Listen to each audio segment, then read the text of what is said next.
should be balance between these tools and storytelling. But the storytelling is about how you can use those insights and actually make better predictions and better forecasting.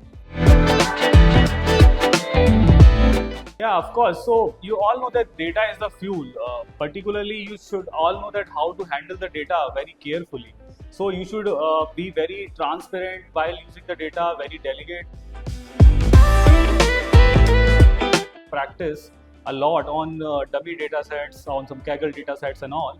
Particularly, but it's required for the university students so that they can practice the actual data what we data scientists practice for the real industry projects. So what we do at Transorg Analytics, we are working in various sectors, automobiles, CPG, airlines and all particularly, and we come with the expertise where we are actually handling the real-time data, and we come with the real life practical implementation of it. So of course this will be great if a student will learn directly to us the methodology and the way we teach, and we bring the real scientific learning to the academy.